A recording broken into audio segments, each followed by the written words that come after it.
260 लोग ठीक होके गए थे। अस्पतालों से 260 लोग ठीक होके अपने घर गए थे। 8वें हफ्ते में यानी कि पिछले हफ्ते 580 लोग ठीक होके अपने घर गए थे। तो एक तरह से दुगने से भी ज़्यादा लोग ठीक होके अपने घर पिछले हफ्ते गए थे। तो अगर हम ये देखें कि जितने लोग नए आए थे बीमार होके और जितने लोग ठीक होके गए, अगर नेट देखें तो एक तरह से 566 लोग पिछले से पिछले हफ्ते हमारे अस्पतालों में नेट आए थे और पिछले हफ्ते केवल 34 लोग आए थे नेट। तो एक तरह से पिछला हफ्ता अच्छा रहा। हम सब लोगों ने, आप सब लोगों ने बड़ी कठिनाई के साथ ये जो लॉकडाउन है इसका पालन आप लोग कर रहे हैं, और अगर हम इसी तरह से पालन करते रहें तो मुझे उम्मीद है इस महामारी से हम लोग निजात पा सकते हैं।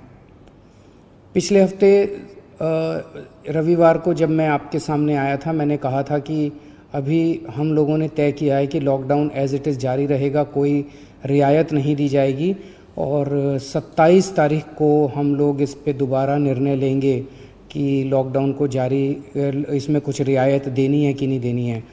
तो एक ही रियायत आज हम दे रहे हैं, वो ये कि परसों रात को केंद्र सरकार ने कुछ तरह की दुकानें खोलने का निर्णय लिया है। उस केंद्र सरकार के आदेश को हम दिल्ली में भी लागू कर रहे हैं। ये आदेश क्या है ये मैं आपकी जानकारी के लिए बता दूं। जो एसेंशियल सर्विसेज की दुकानें थी, दवाई की दुकान, किराने की दुकान, खाने पीने की दुकान, सब्जियों की, फ्रूट्स की दुकान, दूध की सर्विसेज, वो जो एसेंशियल सर्विसेज हैं वो तो जारी रहेंगी, उसको कोई छेड़ नहीं रहा, वो एज इट इज़ जारी रहेंगी, वो खुली रहेंगी, वो सप्लाई होती रहेंगी। इसके अलावा कोई मार्केट नहीं खोले जाएंगे,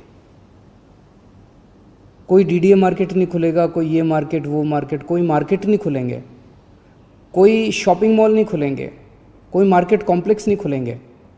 लेकिन जो रेजिडेंशियल एरियाज़ में इक्की दुक्की दुकानें होती हैं, स्टैंड अलोन कोई दुकान है, नेबरहुड की कोई दुकान है, इक्की दुक्की इस तरह की जो दुकानें हैं, उनको खोलने की इजाज़त केंद्र सरकार ने दी है। उन इक्की दुक्की दुकानें जो नेबरहुड में है, स्टैंड अलोन है, रेजिडेंशियल एरियाज़ में हैं, उन दुकानों को जो केंद्र सरकार ने इजाज़त दी है वो दुकानें दिल्ली में भी खोली जाएंगी। कोई मैं फिर से बता दूं, कोई मार्केट नहीं खुलेंगे, कोई मार्केट कॉम्प्लेक्स नहीं खुलेंगे, कोई शॉपिंग मॉल्स नहीं खुलेंगे। लेकिन कंटेनमेंट एरिया में वो भी नहीं खुलेगी, जो इक्की दुक्की दुकानें मैं बात कर रहा हूँ। कंटेनमेंट एरिया वो एरिया है जहाँ पे हम लोगों ने सख्ती की हुई है, सील किया हुआ उन एरियाज़ को जहाँ पे कोरोना के ज़्यादा केसेस निकल के आ रहे हैं। उन एरियाज़ में किसी भी किस्म की दुकान को खोलने की कोई इजाज़त नहीं रहेगी। इसके अलावा अगला एक और हफ़्ता, ये जो एक ऑर्डर आया है परसों केंद्र सरकार का, इसके अलावा और कोई कुछ खोलने की हम इजाज़त अगले एक हफ़्ते तक, 3 मई तक और नहीं दे रहे। 3 महीने तक यथावत इसी तरह से जो रेस्ट्रिक्शंस हैं वो जारी रहेंगी। ये हमारे लिए बहुत कठिनाई का समय है। बड़ी कठिनाई से पिछले एक हफ़्ते में आप सब लोगों ने मेहनत करके कोरोना को पे काबू पाया है। हमें इसे जारी रखना है, किसी भी तरह से इसको अब आगे और बढ़ने नहीं देना। 3 मई तक पूरे देश में प्रधानमंत्री जी ने लॉकडाउन का ऐलान किया है। 3 मई के बाद केंद्र सरकार इस पे क्या निर्णय लेती है उस पे निर्भर करेगा कि हम दिल्ली के अंदर आगे इसको कैसे ले जाते हैं। केंद्र सरकार के निर्णय के बाद हम लोग आगे के अपनी दिशा तय करेंगे। एक अच्छी खबर है, कल मैंने बताया था आप लोगों को प्लाज्मा से अच्छे नतीजे आ रहे हैं। प्लाज्मा के जो अभी तक ट्रायल्स किए गए उसके अच्छे नतीजे आ रहे हैं। एक एक मरीज़ के ऊपर मैं खुद नज़र रख रहा हूँ। कल एक मरीज़ थे LNJP में जो कि काफ़ी उनकी नाजुक हालत थी और डॉक्टरों के हिसाब से वो सिंक करते जा रहे थे। उनको प्लाज्मा दिया गया और उनकी तबीयत में काफ़ी अच्छा सुधार हुआ है। आज सुबह तक काफ़ी सुधार हुआ है उनकी तबीयत में।